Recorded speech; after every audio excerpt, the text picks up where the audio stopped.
नमस्कार मित्रांनो, ठरलं तर मग या सिरीजमध्ये काय घडले आपण ते बघणार आहोत. अर्जुन आणि सायली अशोकला भेटण्यासाठी येतात.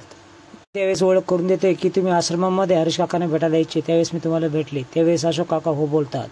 बद्दलच आम्ही चौकशी करायला आलो आहोत असं अर्जुन बोलतो. शेवटची भेट कधी झाली असं विचारल्यानंतर ते चॅटिंग दाखवतात.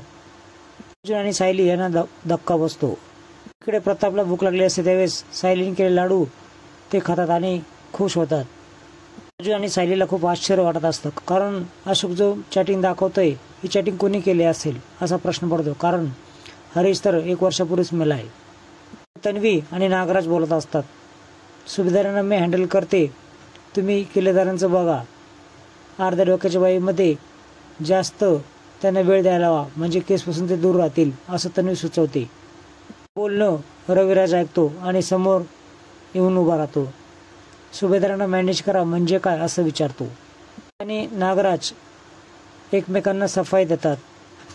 सगळं बोलणं रविराजला पटलेलं असतं आणि ते दोघं सुटकेचा श्वास टाकतात. पण रविराज पुन्हा पाठमोर झालेल्या तन्वीला बोलतो की मागच्यासारखी तू काय खोटं बोलत नाही ना, ही शेवटची तर वॉर्निंग आहे.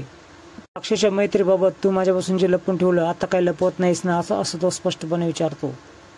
खुनाबद्दल काही माहीत आहे का असं तो विचारतो. त्यावेळेस ती स्पष्टपणे नाही बोलते. सायली आणि अर्जुन घराबाहेर येतात आणि बोलतात की मृत झालेला व्यक्ती कसं काय मेसेज करू शकतो, तर मेसेज हा महिपत किंवा त्याचा कोणतरी व्यक्ती करू शकतो असं अर्जुन सांगतो.